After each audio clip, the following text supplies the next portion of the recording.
ఏదైతే చంద్రబాబు నాయుడు గారు ప్రజలకు ఇస్తారని చెప్పి ఎన్నికలకు ముందు ఒక్క రూపాయి అయినా ఆడబిడ్డ నిధి ద్వారా ఇచ్చారా అని అడుగుతున్నా.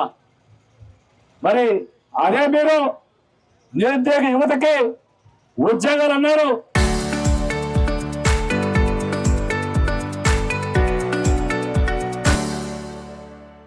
ఉద్యోగం లేకపోతే నిరుద్యోగ ప్రతిస్తాన్నారు. 3,000 రూపాయలు ఇస్తారన్న మీరు 2 సంవత్సరాలు అవుతా ఉంది. నెలకి 3,000 ఇస్తారన్నారు. ఈరోజు 24 మాసాలు అవుతుంది. ఈ రోజుకి ఏ నిరుద్యోగకైనా ఒక్క రూపాయి ఇచ్చారు అడుగుతున్నా.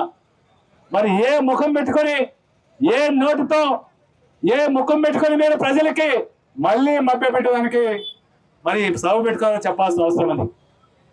మరి ఏ పథకమైనా సూపర్ 6 ద్వారా మీరు ఇస్తానన్నటువంటి మరి ఆ రోజు జగన్మోహన్ రెడ్డి గారు అమ్మఒడి కార్యక్రమం ద్వారా మరి ఇంటిలో ఒక బిడ్డకి 14,000 రూపాయలు ఇస్తారంటే 5 సంవత్సరాలు కూడా ఇచ్చారు ఆయన.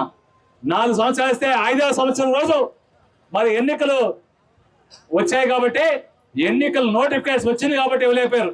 దాన్ని ఎవరు అంటారు 4 సంవత్సరాలు ఇచ్చారు 5 సంవత్సరాలు ఇస్తారని.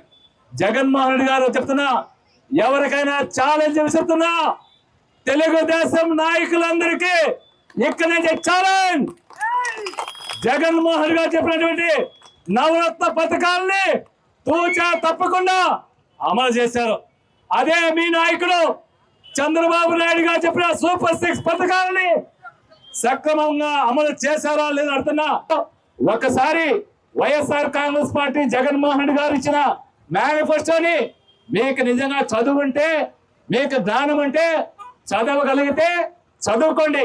లేదంటే ఎవరైనా చదువుకున్న వాళ్ళ దగ్గర, విజ్ఞత ఉన్న వాళ్ళ దగ్గర ఎవరైనా చూపించి నేర్చుకోండి. జగన్మోహన్ గారు ఇచ్చిన నవరత్న పథకాలను అమలు చేశారా, చంద్రబాబు నాయుడు గారు చెప్పిన సూపర్ 6 అమలులోకి వచ్చాయని ప్రజలను మోసం చేసింది మీరు ప్రశ్నలు సంధిస్తారు. మరి నేను మాట్లాడకూడదు అనుకున్నా. అయితే ఏదో నోటికి వచ్చినట్టుగా మాట్లాడడం, ఏదో విర్రవీగడం తప్పితే ఇంకేం లేదు.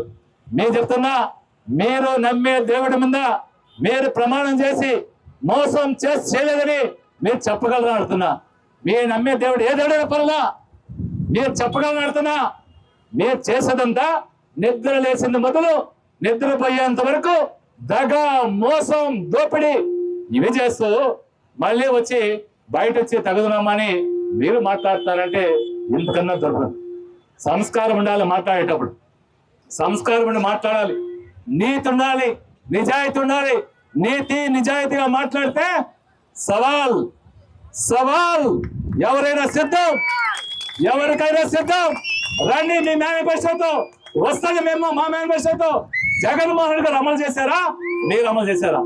ఈరోజు రైతు నడ్డి పెరిగింది, యూరియా లేదు. ఆయన యూరియా ఇవ్వట్ల రైతుకి. మీరు అనేక రకాల ఆంక్షలు, ఆ రోజు పాస్బుక్లు అన్నారు, మళ్ళీ కార్డులు అన్నారు, ఈరోజు కేవైసీ అంటున్నారు, ఏదేదో చెప్పి రైతుకి యూరియా కూడా ఇవ్వలేనటువంటి దౌర్భాగ్య ప్రభుత్వం ఏదన్నా ఉందంటే ఈ దేశంలో చంద్రబాబు నాయుడు గారి ప్రభుత్వం తప్ప ఇంకొకటి లేదని ఈ సందర్భంగా తెలియజేస్తాను.